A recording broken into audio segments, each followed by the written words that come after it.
আল্লাহ রাব্বুল আলামিন तमाम পৃথিবীর বুকে মানুষকে সবচেয়ে দামি, সবচেয়ে পবিত্র, সবচেয়ে শ্রেষ্ঠ করে तमाम দুনিয়াতে পাঠিয়েছেন বন্ধু।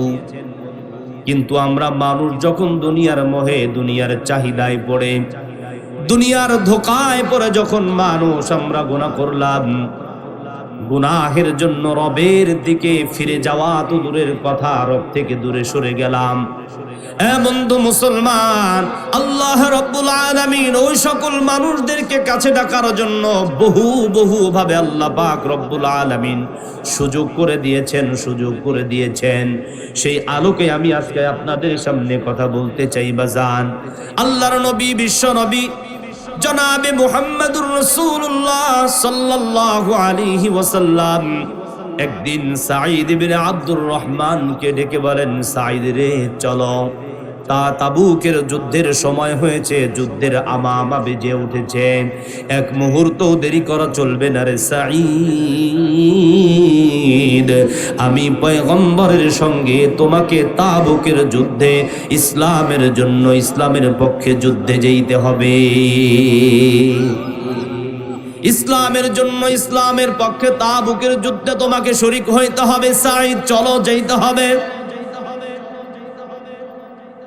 আল্লাহর নবীর সাহাবী সাঈদ ইবনে আব্দুর রহমান তার ভাই সালাবাকে ডেকে বললেন, ভাই রে, আল্লাহর নবী, দয়ার নবী, মায়ার নবী আমাকে তাবুকের যুদ্ধের জন্য ডেকেছেন। কারণ হলো সাঈদ ইবনে আব্দুর রহমান ইসলামের জন্য নিবেদিত একটি প্রাণ ছিল, ইসলামের জন্য বড় ভালোবাসা ছিল তার দিলের মধ্যে। এই জন্য আল্লাহর রাসূল সাল্লাল্লাহু আলাইহি ওয়াসাল্লাম সাঈদ ইবনে আব্দুর রহমানকে তাবুকের জন্য পছন্দ করে নিয়েছেন। চলো যাইতে হবে তাবুকের যুদ্ধে, ইসলামের পক্ষে তোমাকে যুদ্ধ করতে হবে, আমি রাসূলের সঙ্গে তোমাকে যেতে হবে। জোরে জোরে বলেন আল্লাহু আকবার। বলুন তো, আল্লাহ রাসূল যদি কোনো সাহাবীকে তার পবিত্র জুবান দ্বারা বলে তুমি আমার সঙ্গে যুদ্ধে যেতে হবে, ওই সাহাবীর কোনো চিন্তা আছে নাজাতের?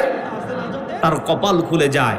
সে যদি গাজীও হয়, শহীদও না হয়, তার কপাল জান্নাতের জন্য আল্লাহ পাক বরাদ্দ করে দেন। সাঈদ ইবনে আব্দুর রহমান তার ভাইকে ডেকে বললেন, সালাবা রে, তাবুকের জন্য রাসূল আমাকে পছন্দ করেছে, তো আমার পরিবারের দায়িত্ব, আমার বিবি, আমার বাচ্চা, আমার সংসার দেখার সকল জিম্মাদারি আমানত হিসেবে তোমার কাছে রেখে গেলাম। সাঈদ ইবনে আব্দুর রহমানের কথা অনুযায়ী সালাবাতুল আনসারী তার ভাইয়ের হয়ে, ভাইয়ের পরিবারের আমানত তিনি গ্রহণ করেন, সকল দায়িত্ব তিনি গ্রহণ করেন। বলেন সুবহানাল্লাহ। সম্মানিত মুসল্লি ভাইরা, যুদ্ধের ময়দানে সাঈদ ইবনে আব্দুর রহমান চলে গেছেন, এদিক দিয়ে তার ভাই সালাবাতুল আনসারী রাদিয়াল্লাহু তাআলা আনহু প্রতিদিন তার সংসারের পরিপূর্ণ দায়িত্ব তিনি পালন করতেছেন। কিতাবের মধ্যে আসছে সালাবাতুল আনসারী বন জঙ্গল থেকে কাঠ কেটে লাকড়ি করে তার বাড়িতে এনে দেয়, বাজার সদাই করে দেয়। তার পরিবারের যে ছোট বাচ্চাগুলি আছে, বাচ্চার দায়িত্ব তিনি পালন করেন। এমনকি বাজার ঘাট পর্যন্ত সালাবাতুল আনসারী নিজের পরিবার মনে করে সকল দায়িত্বগুলি যখন পালন করতেছিলেন, বন্ধু মুসলমান, এদিক দিয়ে শয়তান তো মানুষের জন্য বন্ধু না শত্রু? যারা ঘুমাচ্ছেন তারা ব্যতীত বলেন, শয়তান মানুষের শত্রু নাকি বন্ধু? শয়তান মানুষের শত্রু, শুধু শত্রু না। আল্লাহ পাক রব্বুল আলামিন বলেন, ইন্নাশ শাইতানা লাকুম আদুউম মুবিন।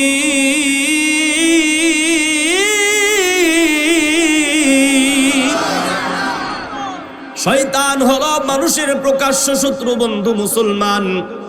এমন জঘন্য পর্যায়ের শত্রু মুসলমান, এই শয়তান সদা সর্বদা মানুষকে ওয়াসওয়াসা দিয়ে অন্যায় করান, এই শয়তান মানুষকে ওয়াসওয়াসা দিয়ে খারাপ কাজ করান, করাইতে করাইতে জাহান্নামের দ্বার পর্যন্ত পৌঁছায়া দেন, যার দ্বার পর্যন্ত পৌঁছায়া দেয়।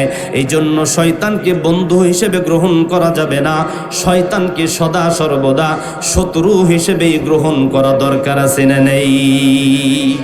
শয়তান ওই সময়ও সাহাবীদেরকে ওয়াসওয়াসা দিত। আমার ভাইরা, সালাবাতুল আনসারীর দিলের ভিতরে ওয়াসওয়াসা দিচ্ছে, এই সালাবা, তুমি কি জানো তুমি তোমার যেই ভাইয়ের পরিবারের জিম্মাদারি নিছো, তার যে একটা বিবি আছে, সুন্দর একটা বিবি আছে, তো এই বিবি যে কতটা সুন্দর, কতটা রমণী, তুমি কি জানো? হযরতে সালাবাতুল আনসারীকে একাধিকবার ওয়াসওয়াসা দিচ্ছে। হঠাৎ করে একদিন সালাবাতুল আনসারী বাজার থেকে সদাই করার পরে কিতাবের মধ্যে আসছে, পর্দার আড়াল থেকে যখন বাজারের ব্যাগটা তার বিবিকে অর্থাৎ ভাইয়ের বিবিকে যখন দিচ্ছে, এদিক দিয়ে শয়তান আবার ওয়াসওয়াসা দেয়, এই সালাবা, প্রতিদিন কিন্তু সুযোগ আসে না, এই সুযোগ কিন্তু বারবার আসে না, সুযোগ পাইছে তো কাজে লাগায়া দাও, এইখানে তো তোমার ভাই নাই, এইখানে তো তোমার কেউ নাই, তো সুযোগ পাইছো, বারবার সুযোগ হবে না, সুযোগ কাজে লাগায়া দাও। শয়তান বিভিন্ন ভাবেই সালাবাতুল আনসারীকে ওয়াসওয়াসা দেয়। জোরে বলেন নাউযুবিল্লাহ। আপনাদের খারাপ লাগতেছে? যদি কিছুক্ষণ চলে থাকবেন আপনারা? কয় হুজুর থাকবো মানে কি আপনি থাকবেন আমি যাবো? এমন কি কেউ আছেন বা এরকম যদি হয়, ওই যে আগেও বলছিলাম একদিন, আমি একটু অন্য টাইপের মানুষ, সরাসরি লাল কার্ড না দেখে আমি স্কল মারতে হবো আগে। কি দূর লাগবো? মানে হলুদ কার্ড আগে। এই যে খেলোয়াড়রা যে এই এলাকা কিন্তু খেলার জন্য আলহামদুলিল্লাহ পরিচিতি বেশি, আমি জানতে পারছি আলহামদুলিল্লাহ। পরে এক একটা এলাকার রুসুম, এক একটা এলাকার পরিচিতি এক একটা মাধ্যমে, এই এলাকার পরিচিতি খেলাধুলা বিভিন্ন সাংস্কৃতিকের মাধ্যমে। কথা বলেন ঠিক কিনা? তো ভাই, এই এলাকায় যারা আছেন, বিশেষ করে ফুটবল খেলা দেখেন নাই কারা, একটু দেখি তো এমন মগা আছেন কিনা। মগা কইছি দেখে আপনার হুজুর তো মগাই করলো, নাই হাত তুললাম। আমি জানি সবাই দেখছি কম আর বেশি। কথা বলেন ঠিক কিনা? ও দেখবেন যদি খেলোয়াড় একটু রং খেলে, নিয়ম বহির্ভূত করে, দেখবেন যে রেফারি কিন্তু সরাসরি লাল কার্ড দেয় কি কয়েকবার সুযোগ দেয় কিনা, মিস কল মারে, মানে হলুদ কার্ড দেখায়, কয় সাবধান হয়ে খেলাও মিয়া, তোমার খেলা বড় ব্যর্থ মিস হইতেছে, খেলার নিয়মের বাহিরে খেলা খেলো কেন, লাল হলুদ কার্ড দেখাইয়া সংশোধন করে। একবার দুইবার কয়েকবার দেখানোর পরে কি করে, যখন দেখে যে না এই খেলোয়াড় তো জাতের খেলোয়াড় না, তখন তার পকেট থেকে বের করে লাল কার্ড মারে কি মারে না? মারে কি মারে না? তো আমি আপনাদেরকে বলবো, যাদের আসলেই দ্বীনি কথা শুনতে ভালো লাগে না, আমি তো বিশ্বাস করি, অবশ্যই বিশ্বাস করতে হবে দ্বীনের কথা, যার ভিতরে সামান্য পরিমাণ ঈমান আছে, এ কখনোই অপছন্দ করতে পারে, যাইতে পারে বাহিরে হয়তো জরুরতের কারণে, কিন্তু মন খারাপ করে যাওন যাইব না। যাওয়ার আগে মিস কল মারুন লাগবে, হুজুর এইখানে সমস্যা হইতেছে, ওলামায়ে কেরাম এখানে উপস্থিত আছেন, মুহতারাম, যদি আলোচনা এদিক সেদিক হয় তারা টুটি টেনে ধরবে, কারণ কোরআন এবং সুন্নাহ কখনো বানিয়ে বলা যায়, কথা বলতে হবে, যায় না। আমার ভাইয়েরা, সম্মানিত উপস্থিতি, সালাবাতুল আনসারী হাতটা ধরে ফেলছেন, নাউজুবিল্লাহ পড়েন।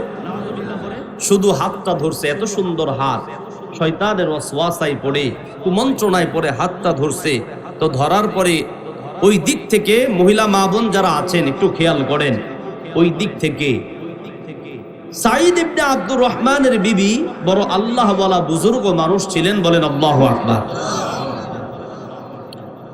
মুসলমান ভাইরা রে আমার, সালাবাতুল আনসারীর বিবি সালাবাতুল আনসারী হাতটা যখন ধরে দিয়েছেন, এমন সময় সাঈদ ইবনে আব্দুর রহমানের বিবি হাতটা টেনে নিয়েছে এবং বলতেছে, সাঈদ, সালাবা রে, এই সালাবা, তোমার দিলের ভিতরে কি আল্লাহ রাব্বুল আলামিনের ভয় নাই? তোমার দিলের ভিতরে কি আল্লাহ রাব্বুল আলামিনের ভয় নাই? আল্লাহর আদালতের সামনে কি তোমাকে দাঁড়াইতে হবে না? জীবনের গুনার হিসাব দেওয়ার জন্য কি রবের আদালতে ফিরে যেতে হবে না? সালাবা, আমি কিন্তু তোমার ভাইয়ের আমানতদার, আমি কিন্তু তোমার ভাইয়ের একজন আমানতদার, তোমার ভাই কিন্তু তোমার কাছে আমাদেরকে আমানতদারিতা রেখে গেছেন রে সাহালাবা। এই সাহালাবা, আল্লাহ রাব্বুল আলামিনকে ভয় করো, কেননা তোমার এই গুনার কারণে হিসাব দিতে হবে কার দরবারে। বলুন তো আম্মা, আমরা যারা গুনাহ করেছি, অন্যায় করেছি, আমাদেরকেও হিসাব দিতে হবে কার দরবারে? দাঁড়াইতে হবে কি হবে না? আল্লাহর সামনে হিসাব দেওয়া লাগবে কি লাগবে না? আওয়াজ করে বলুন, লাগবে কি লাগবে না? মুসলমান ভাইরা রে আমার, আল্লাহ রাব্বুল আলামিন কালামে হাকিমের মধ্যে ঘোষণা দেন, ওয়াত্তাকু ইয়াওমান তুরজাউনা ফীহি ইলাল্লাহ। আল্লাহ রাব্বুল আলামিন জানিয়ে দেয় পৃথিবীর বান্দা, এরে আমার গোলাম, তুমি আমি রব্বুল আলামিনকে ভয় করো। বলুন তো আমাদের ভয় করতে হবে একজনকে, তিনি কে? আল্লাহ রাব্বুল আলামিনকে ভয় করতে হবে। আল্লাহ পাক বলেন, পৃথিবীর বান্দা ভয় করো আমাকে, কেননা ইয়াউমান তুরজাউনা ফীহি ইলাল্লাহ, ভয় করো তোমরা সেই দিনটাকে যেদিন আমি আল্লাহ রাব্বুল আলামিনের সামনে, আদালতের সামনে তোমার হিসাবের জন্য ফিরে আসতে হবে। কথা বলেন ঠিক কিনা? যাদের হৃদয়ে আছে আল্লাহর ভয়, তারা কভু পথ ভুলে যায় না। আল্লাহর প্রেম ছাড়া এই দুনিয়ায় কোনো কিছু তাদেরকে পথ ভুলায় না। কথা বলেন ঠিক কিনা? বন্ধু মুসলমান, গভীর মনোযোগ। আল্লাহর আদালতের সামনে আমাদেরকে দাঁড়াইতে হবে হিসাব দেওয়ার জন্য। এজন্যই তো পয়গম্বর আরবি হাদিসে ফরমান, হাসিবু ক্বাবলা আন তুহাসাবু।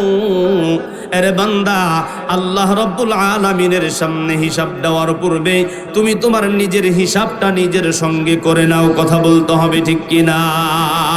আমার ভাইরা বন্ধুরা, সালাবাতুল আনসারী রাদিয়াল্লাহু তাআলা আনহু যখন এই কথা শুনছেন, দিলের ভিতরে আল্লাহর ভয় জাগ্রত হয়ে গেছে, দিলের ভিতরে অনুশোচনা শুরু হয়ে গেছে। হায় হায়, আসলেই তো আল্লাহ রাব্বুল আলামিনের আদালতের সামনে দাঁড়াইতে হবে, নিজের গুনাহের জন্য হিসাব দিতে হবে। ওগো আল্লাহ, আমি তো আমার ভাইয়ের সঙ্গে আমানতদারিতা রক্ষা করতে পারলাম না, শয়তানের ওয়াসওয়াসায় পড়ে বড় জঘন্যতম গুনাহ করে ফেললাম রে মালিক। ওগো আল্লাহ, আমি যেই গুনাহগুলা করে ফেললাম রে মালিক, আমার গুনাহ কি আল্লাহ তুমি মাফ করবা গো আল্লাহ, মাফ করবা। অনুশোচনা শুরু হয়ে গেছে, ভিতরের মধ্যে জ্বালা শুরু হয়ে গেছে, গুনাহ করে ফেলেছে, আল্লাহর ভয় দিলের ভিতরে শুরু হয়ে গেছে। এই কথা শোনার পর বন্ধু আমার মুসলমান, গভীর মনোযোগ, সালাবাতুল আনসারী এক মুহূর্ত দেরি করলেন না। জাহান্নামের ভয়ে, আল্লাহ রাব্বুল আলামিনের ভয়ে বারবার অনুশোচনা অনুতপ্ত হইয়া হায় আফসোস, হায় আল্লাহ করতে করতে আর বাড়ির মধ্যে রইলেন না, পাহাড়ের দিকে হাঁটতে শুরু করলেন। সুবহানাল্লাহ বলেন। কিতাবের মধ্যে আসছে তার গুনার জন্য আল্লাহর ভয় দিলের ভিতরে এই পরিমাণ শুরু হয়ে গেছে, গুনাহের কারণে এই বান্দার বাড়ির মধ্যে ফিরে আসে নাই। সেই যে চলে গেছে কান্না করতে করতে, কিতাবের মধ্যে আসছে একটা পাহাড়ের চূড়ার ভিতরে, চূড়ার মধ্যে উঠে গেছে। কোন কিতাবের লেখক বলেন পাহাড়ের পাদদেশে এই মানুষটা বহু দূরে চলে গেছে আল্লাহর ভয়ে। জোরে জোরে বলেন সুবহানাল্লাহ। আল্লাহর ভয়ে তিনি কি করছেন? বাড়ি ছেড়ে চলে গেছেন। বহুদিন চলে গেছে, বহুদিন অতিবাহিত হয়ে গেছে। এই দিক দিয়ে তার ভাই সাঈদ ইবনে আব্দুর রহমান তাবুকের যুদ্ধ শেষ করে যখন বাড়ির মধ্যে ফিরে আসছেন, বাড়ির মধ্যে ফিরে আসার পর দেখতে পাইলেন তার বাড়িতে তার ভাই সাঈদ ইবনে সালাবাতুল আনসারী তার বাড়ির মধ্যে নাই। বিবিকে ডেকে বললেন, বিবি রে, যুদ্ধের ময়দান থেকে যে সকল মুজাহিদরা গাজী হয়ে ফিরে আসছে, অনেকদিন পর তাদের ভাইয়ের সঙ্গে দেখা করার জন্য ভাইরা চলে আসছে রে বিবি। কিন্তু আমি সাঈদ ইবনে আব্দুর রহমান তাবুকের যুদ্ধ শেষ করার পর যখন বাড়ির মধ্যে চলে আসলাম, আমার ভাই সালাবারে দেখতেছি না। আমার ভাই কোথায় রে বিবি? বিবি, আমার ভাই কোথায়? সালাবাতুল আনসারী কোথায়? সাঈদ ইবনে আব্দুর রহমানের বিবি ডেকে বলেন, স্বামী গো, আপনার ভাই সালাবা এই অন্যায়গুলি করার কারণে আল্লাহর ভয়ের কথা মনে করে, জাহান্নামের ভয়ে মনে করে, কান্না করতে করতে গুনাহের কথা স্মরণ করে ওই যে পাহাড়ের দিকে চলে গেছে, সেই যে গেছে আজ পর্যন্ত বাড়ির দিকে ফিরে আসে নাই। কোথায় চলে গেছে? আল্লাহর ভয় তার দিলের ভিতরে এই পরিমাণ শুরু হয়ে গেছে, তো লজ্জার কারণে তিনি বাড়ি থেকে চলে গেছে পাহাড়ের দিকে। যাইতে যাইতে পাহাড়ের পাদদেশ পার হয়ে গেছে, বহুদূর চলে গেছে, তার কোনো খোঁজ খবর নাই। সালাবাতুল আনসারীর খোঁজ খবর করার জন্য তার ভাই সাঈদ এক মুহূর্ত দেরি করলেন না। হায়রে, সবার ভাই সবার সঙ্গে দেখা করলো, কিন্তু আমি যুদ্ধের ময়দান থেকে ফিরে আসার পরে আমার ভাইয়ের সঙ্গে দেখা হবে না, এটা হইতে পারে না। ভাইকে খোঁজার জন্য চলে যাচ্ছে, বাড়ি থেকে হাঁটতেছে, রওনা হইছে তো হইছে, অনেক দূর চলে গেছে। মানুষের কাছে জিজ্ঞাসা করতে করতে খবর পাইলো ভাই আমার পাহাড়ের পাদদেশে লুকে আছে, আল্লাহর ভয়ে কান্না করতেছে। বলেন সুবহানাল্লাহ। বলুন তো ভয় করতে হবে কাকে? জোরে বলেন কাকে?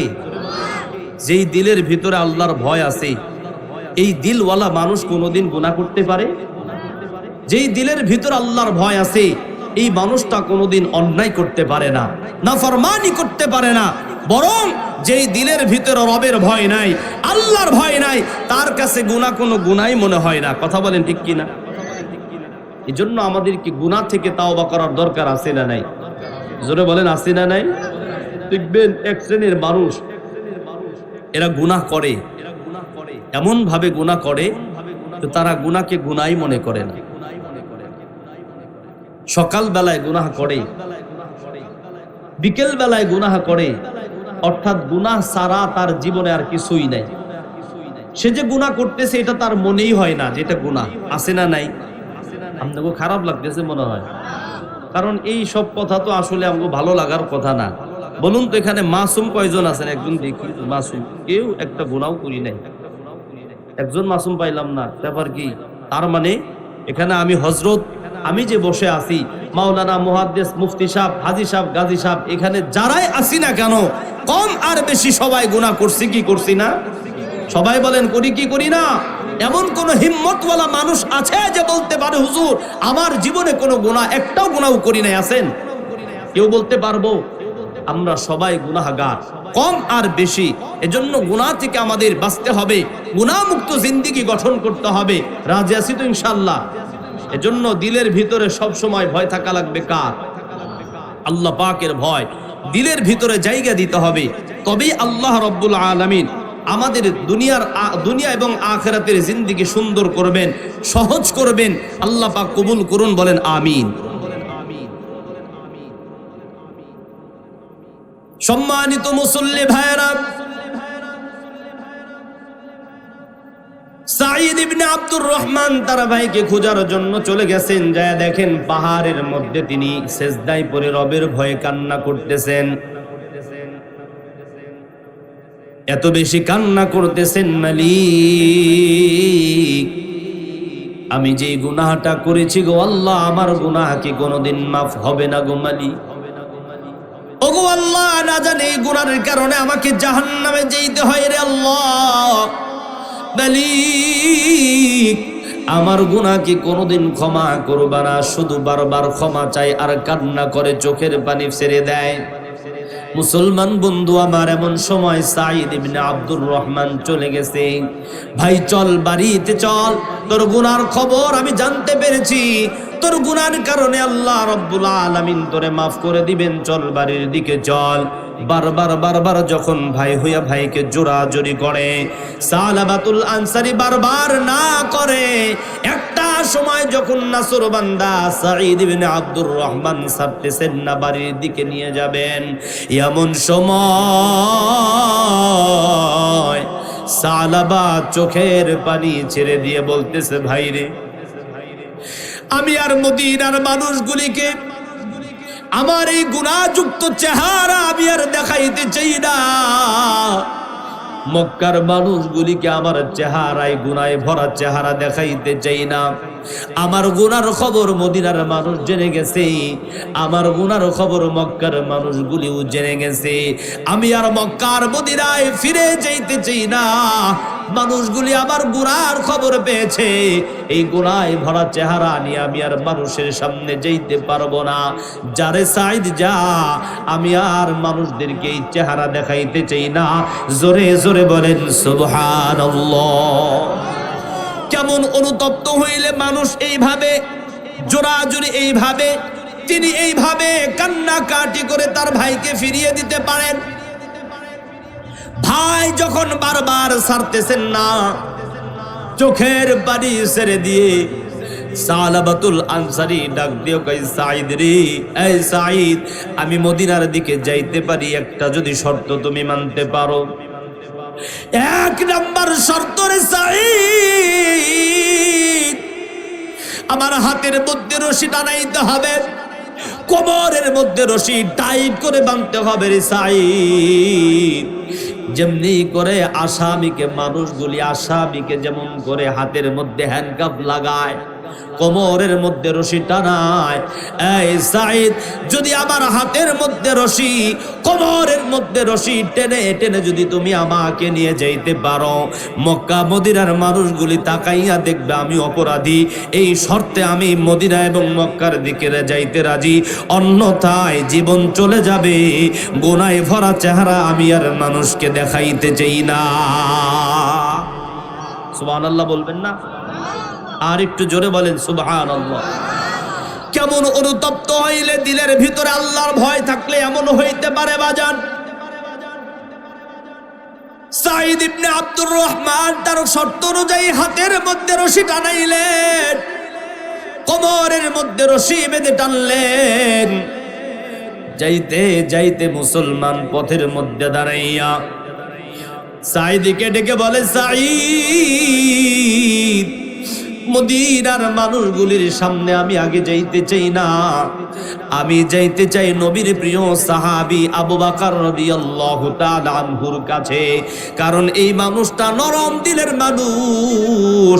আমি তার কাছে গিয়ে তাওবা করব, আমার গুনাহ আল্লাহ রাব্বুল আলামিন ক্ষমা করবেন কি করবেন না আমি জানার জন্য যাব। সাঈদ চলে গেছেন। সাঈদ ইবনে আব্দুর রহমান সালাবাতুল আনসারী আবু বকর রাদিয়াল্লাহু তাআলা আনহুর বাড়িতে গিয়ে বলেন, ওগো আল্লাহর নবীর সাহাবী, আমি তো এমন এমন গুনাহ করে ফেলেছি, বলুন তো আমার গুনাহ আমার রব আমার গুনাহ কোনোদিন ক্ষমা করবেন কি করবেন না জানতে চাই।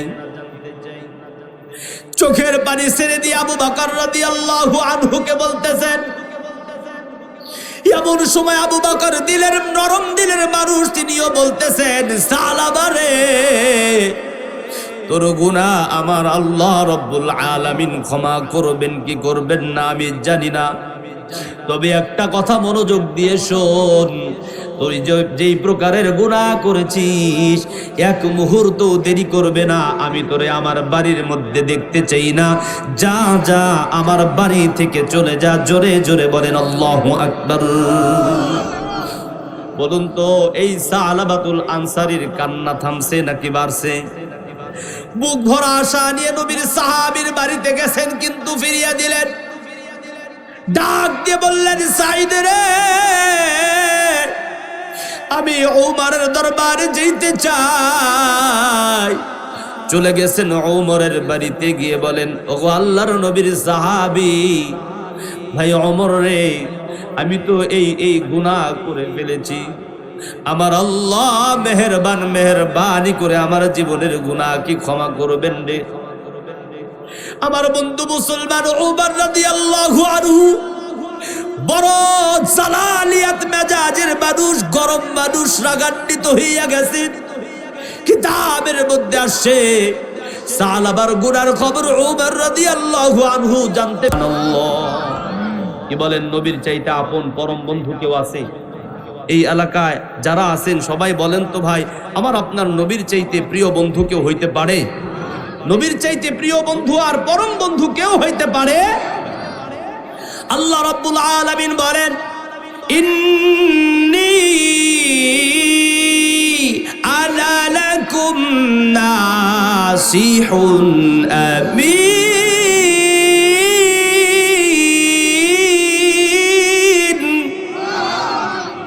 আল্লাহ রাব্বুল আলামিন তার পয়গম্বর হাবিবুল্লাহ বলেন, পৃথিবীর উম্মত আমার চাইতে পরম বন্ধু, আপন বন্ধু উম্মতের জন্য আর কেউ হইতে পারে না।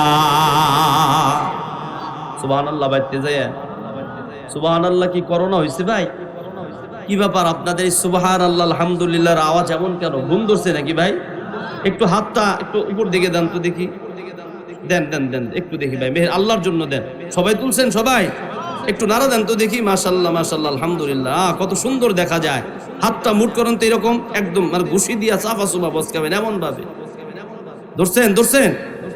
আমি তাকবীর দিব, আল্লাহু আকবার যখন বলবেন আসমানের দিকে ফিক্কা মারবেন। ফিক্কা বুঝেন তো? ফিক্কা বুঝেন কি? ফিক্কা ফিক্কা মারবেন, আবার কের মুখের মধ্যে লাগায়েন না, তাহলে ওয়াজ পন্ড হয়ে যাবে একবার ইনশাআল্লাহ। হ্যাঁ, হাত নামান তো দেখি। লিল্লাহি তাকবীর, নারে তাকবীর। আল কোরআনের আলো, আল হাদিসের আলো, নারে তাকবীর। আলহামদুলিল্লাহ পড়ি আলহামদুলিল্লাহ। এখন একটু ভাবাইছে না ভাই? মোটামুটি ভাবাইছে না একটু? মোটামুটি যাক আলহামদুলিল্লাহ। অনেকের ঘুম ধরে গেছে। যাই হোক মুহতারাম হাজিরিন, এই দিলকে বোঝান দিল, মনকে বোঝান এরে মন। জিন্দিগি ভর দুনিয়ার ধোকায় শয়তানের ওয়াসওয়াসায় পড়ে নিজেকে জাহান্নামের দ্বার প্রান্তে নিয়েছিস, এবার ফিরে যাইতে হবে রবের দিকে। বোঝানো উচিত না বাজার? সম্মানিত মুসল্লি ভাইরা গভীর মনোযোগ। রাসূলের সাহাবী সালাবাতুল আনসারী ডেকে বললেন, আমি আমার নবীর দরবারে যাইতে চাই, শেষ একবারের জন্য যাইতে চাই। আল্লাহর নবীর সাহাবী সালাবাতুল আনসারী বন্ধু মুসলমান পয়গম্বর আরবি সাল্লাল্লাহু আলাইহি ওয়াসাল্লামের বাড়িতে গেছেন। আল্লাহর নবীকে জিজ্ঞাসা করলেন, ওগো পয়গম্বর, আমার গুনার কথা আরবের সব মানুষগুলি জেনে গিয়েছে গো পয়গম্বর, আমার এই গুনার জন্য আল্লাহ রাব্বুল আলামিন ক্ষমা করবেন কি করবেন না আমি জানতে চাই। আল্লাহর নবী বিশ্ব নবী সাল্লাল্লাহু আলাইহি ওয়াসাল্লাম ডাক দিয়ে বললেন, এই সালাবা, তুমি যে জঘন্যতম অপরাধ করেছ, আমার আল্লাহ তোমাকে ক্ষমা করবেন কি করবেন না আমি জানি না, তবে এই মুহূর্তে সালাবারে আমি তোমার চেহারাটাও দেখতে চাই না। কন্যা আউযু বিল্লাহ। যদি আল্লাহর নবী কোন উম্মতকে অস্বীকার করে, এই তুমি আমার উম্মত না, তুমি আমার দলের মানুষ না, আমি তোমাকে চিনি না, বলুন তো বাজান, দিল থেকে আওয়াজ করে বলুন, ওই উম্মতের জাহান্নাম ছাড়া কি কোনো উপায় আছে? আমার ভাইরা বন্ধুরা সংক্ষিপ্ত করে দেয়, সালাবাতুল আনসারীর কান্নারও বেড়ে গেছেন। কান্না করতে করতে রে বাজার মুসলমান নবীর বাড়ি থেকে যখন নামতেছেন, এমন সময় রাস্তার মধ্যে তারা দাঁড়াইয়া একটা মেয়ে ছিল, একজন মেয়ে যার বয়সটা ছিল কেবলমাত্র 10 বছর বয়স, যার নামটি ছিল খামসানা রাদিয়াল্লাহু তাআলা আনহা। রাস্তার মধ্যে দাঁড়াইয়া যখন আছেন, এমন সময় সালাবাতুল আনসারী তার মেয়ের সামনে দিয়ে যাচ্ছেন। মেয়ে ডাক দিয়ে বলেন, এই সালাবা, গভীর মনোযোগ, কেমন ভাষায় তার বাবাকে ডাকতেছেন, এই সালাবা তুমি এমন জঘন্যতম অপরাধ করেছো যার কারণে নবীর সাহাবীরা তোমাকে মানতে রাজি না, এমনকি আল্লাহর নবীও তোমাকে কবুল করলেন না। শুনে নাও রে সাহাবা, যতদিন পর্যন্ত তোমার সাহাবায়ে কেরাম আল্লাহর নবী যতদিন পর্যন্ত তোমাকে ক্ষমা করবে না, ততদিন পর্যন্ত আমি সাহাবার মেয়ে খামসানা তোমাকে বাবার পরিচয় দিব না। জোরে জোরে বলেন নাউযুবিল্লাহ। কথা বুঝতে পারছেন বাজান? বলুন তো, একজন মেয়ে যদি তার বাবাকে অস্বীকার করে তার কষ্ট বাড়ে না কমে? সালাবাতুল আনসারী আবার চলে যায় পাগলপাড়া হয়ে পাহাড়ের দিকে। এই যে অবস্থা শুরু হয়ে গেছে, আল্লাহ রাব্বুল আলামিন আসমান ওয়ালা আসমান থেকে সালাবার অবস্থা দেখেন কি দেখেন না? বলুন তো, কেউ যেটা দেখেন না তিনি দেখেন একজন, তিনি কে? আমার মুসলমান ভাইরা, আমার বন্ধুরা, সালাবাতুল আনসারীর এই অনুশোচনা, সালাবাতুল আনসারীর এই কান্না আল্লাহ রাব্বুল আলামিন কবুল করে নিয়েছেন। জিবরিল আলাইহিস সালাতু ওয়াস সালামকে ডেকে বললেন, জিবরাইল রে, আমার নবীর সাহাবীরা আমার বান্দাকে ছেড়ে দিয়েছে। আমার পয়গম্বর আরবি আমার নবী সালাবাকে ছেড়ে দিয়েছে, কিন্তু জিবরিল আর এক মুহূর্ত দেরি করবা না, আমার সালাবার কান্না আমি আল্লাহ তাআলা সহ্য করতে পারি না রে। আমার সালাবার তওবাটা, আমার সালাবার অনুশোচনা আমি আল্লাহ রাব্বুল আলামিন কবুল করে নিয়েছি। আমার পয়গম্বরকে জানায়া দেও, ওয়াল্লাযীনা ইযা ফাআলু ফাহিশাতান আও যালামু আনফুসাহুম যাকারুল্লাহ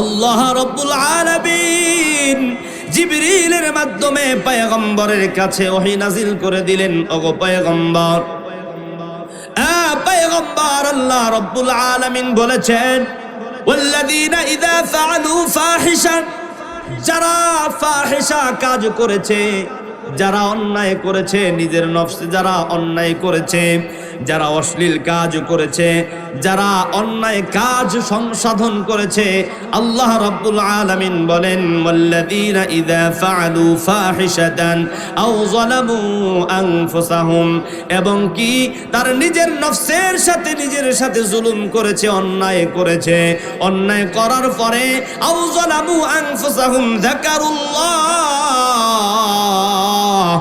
এরপরও আমি আল্লাহ রাব্বুল আলামিনকে স্মরণ করে, অর্থাৎ আমি আল্লাহ রাব্বুল আলামিনের কাছে ক্ষমা চাই, মাফ চাই, আল্লাহ পাক বলেন, ফাস্তাগফিরু লিযুনুবিহিম, আমি আল্লাহ রাব্বুল আলামিন ওই সকল বান্দার জিন্দেগির গুনাহ খাতা আমি আল্লাহ মাফ করে দেই। সুবহানাল্লাহ বলেন, সুবহানাল্লাহ। বলুন তো, আল্লাহ রাব্বুল আলামিন কত মেহেরবান, কত দয়াবান। আল্লাহ পাক বলেন, কোন বান্দা যদি অন্যায় করে, ফাহিশা কাজ করে, গুনাহ করে ফেলে, নিজের নফসের সাথে জুলুম করে, অন্যায় করে, এরপরও যদি রবের দিকে ফিরে যায়, রবকে স্মরণ করে, রবের কাছে ক্ষমা প্রার্থনা করে, আল্লাহ পাক বলেন, বান্দা ফাস্তাগফিরু লিযুনুবিহিম, আমি আল্লাহ তোমার জীবনের তামাম গুনাহ খাতা আমি আল্লাহ মাফ করে দেই।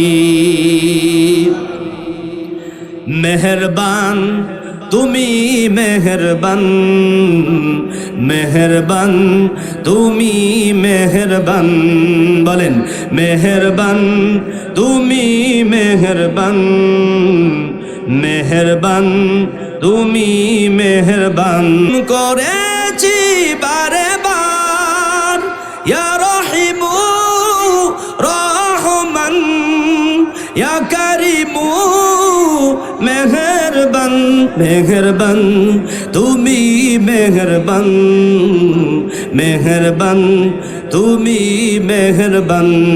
নারায়ে তাকবীর, লিল্লাহি তাকবীর। বন্ধু মুসলমান, সংক্ষিপ্ত করে দিচ্ছি বাজান, গভীর মনোযোগ। সালাবাতুল আনসারী রাদিয়াল্লাহু তাআলা আনহু বুক ভরা ব্যথা নিয়ে পাহাড়ের দিকে আবার চলে যায়। উঠতে উঠতে পাহাড়ের গুহার ভিতরে অন্ধকার নির্জন একটা জায়গার মধ্যে দিন রাত 24টা ঘন্টায় তিনি আল্লাহর কাছে ক্ষমা প্রার্থনা করে। এই দিক দিয়ে আল্লাহ রাব্বুল আলামিন পয়গম্বরের কাছে ঘোষণা পাঠায়, ওগো পয়গম্বর, যারা গুনাহ করার পরে আমি রবের কাছে ক্ষমা প্রার্থনা করে, আমি আল্লাহ রাব্বুল আলামিন পৃথিবীর সবাই ছেড়ে দিলেও রব আমি আল্লাহ কোনোদিন বান্দাকে ছেড়ে দেই না। এইখানে কারা কারা গুনাহগার একটু হাত তুলে আল্লাহকে দেখাই। আমাদের গুনাহ আল্লাহ রাব্বুল আলামিন ক্ষমা করে দিন, বলেন আমিন। বন্ধু মুসলমান, কয়েকটা মিনিটের মধ্যে আমি আলোচনার এই ঘটনাটার ওয়াকিয়াটার ইতিহাসটার আমি সংক্ষিপ্তভাবে শেষ করতে চাই। বন্ধু মুসলমান, আল্লাহর নবীর কাছে সুসংবাদ আসছে, সাহাবার জীবনের গুনাহ আল্লাহ রাব্বুল আলামিন মাফ করে দিয়েছেন।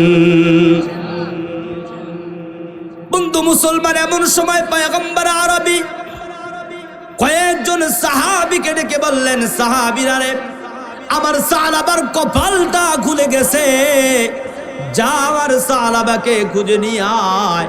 কিতাবের মধ্যে আসছে 1 নম্বর সাহাবীর নাম ঘোষণা করলেন আবু বকর সিদ্দিক রাদিয়াল্লাহু আনহু। এই উমর, আলী, এই তোমরা কয়েকজন মিলা আমার সাহাবী সালাবাকে খুঁজে নিয়ে আসবা। কিতাবের মধ্যে আসছে ওই সময় আর একজন সাহাবী, মুরব্বী একজন সাহাবী, যার নাম হযরতে সালমান ফারসি রাদিয়াল্লাহু তাআলা আনহু, ডেকে বললেন, পয়গম্বর, ওগো আল্লাহর নবী,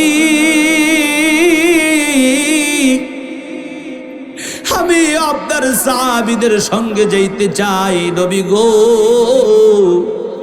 আপনি জানেন না আপনার সাহাবী সালাবা আমার কাছে আসছিল, আমিও তাকে দূর দূর করে তাড়িয়ে দিয়েছি।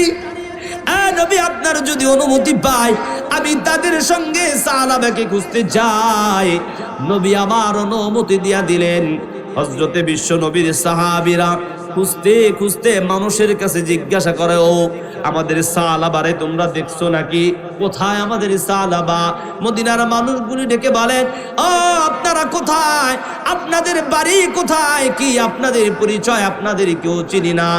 আর একটা কথা হলো, সালাবা নামের কাউকে আমরা চিনি না। বলে, তার কিছু বিবরণ আমাদেরকে শোনান। কয়, মানুষটা সদা সর্বদা আল্লাহর ভয়ে গুনার জন্য কান্না করে, এমন একজন সাহাবী যে নাকি সব সময় আল্লাহর কাছে নিজের গুনার কথা স্মরণ করে কান্না করে। ওই মানুষগুলি ডাক দিয়ে কয়, ও শুনে নাও, তোমাদের বিবরণ অনুযায়ী একজন মানুষকে আমরা চিনি, যেই মানুষটা অনেক দিন হয়ে যায় এই পাহাড়ের গুহার ভিতরে নির্জন একটা জায়গায় দিনরাত 24টা ঘন্টা সেজদায় পড়ে, আল্লাহর কাছে গুনার কথা মনে করে কান্না করে, চোখের পানি ফেলে দিয়ে কান্না করে, আর ডাক দিয়ে কয়, মালিক, আমার জীবনের গুনাহ কি মাওলা তুমি মাফ করবা না?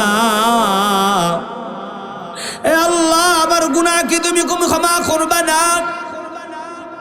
আল্লাহর নবীর সাহাবীরা বুঝতে পারলেন এটা আমাদের সালাবা ছাড়া আর কেউ হইতে পারে না।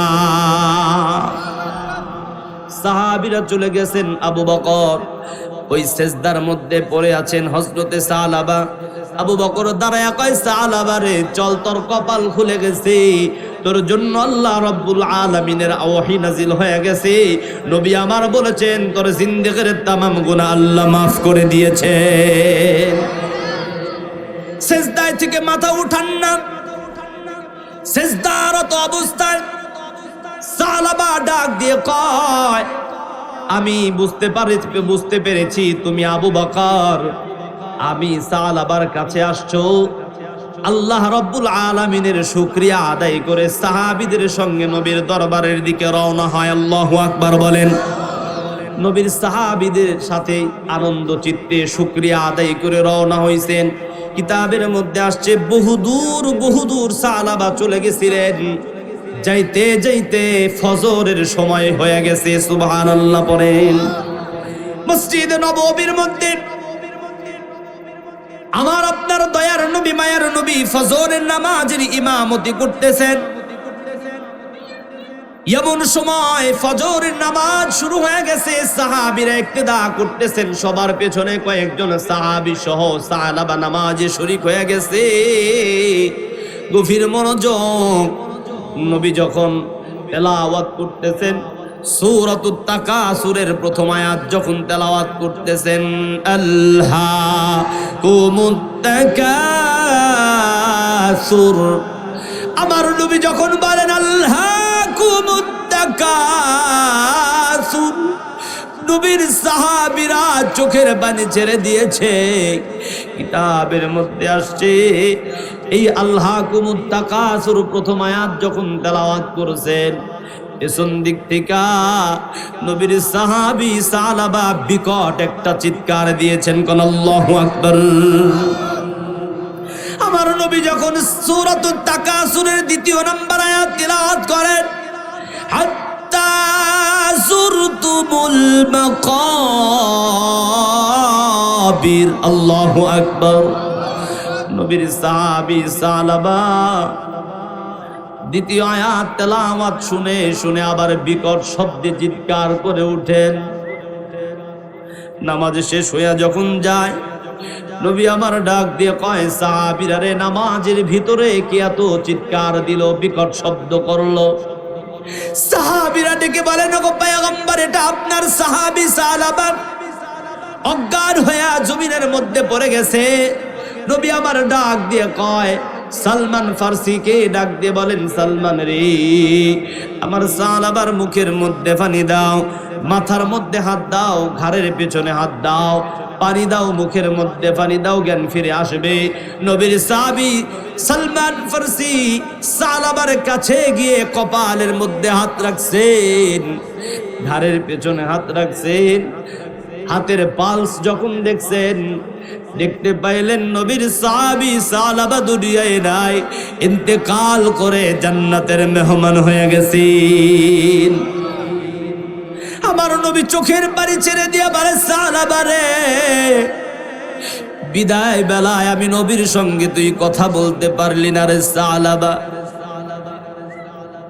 আমার বন্ধু মুসলমান, নবী আমার ডাক দিয়ে কয়, সাহাবীরা রে, আমার সালাবার দাফন আর কাফনের ব্যবস্থা করো। নবী আবার তার জানাজার ইমামতি করলেন, সুবহানাল্লাহ বলেন।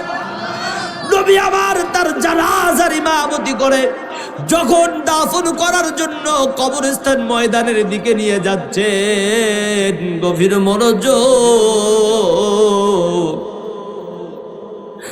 আমার নবী যখন কবরস্থানের দিকে যাচ্ছেন, সবাই স্বাভাবিকভাবে হেঁটে হেঁটে যাচ্ছেন কবরস্থানের দিকে, কিন্তু নবী আমার স্বাভাবিকভাবে হাঁটেন না, তার দুইটা বুড়া আঙ্গুলের উপর ভর করে করে কষ্ট করে করে জায়গা দেখে দেখে সামনের দিকে পা ফেলতেছেন।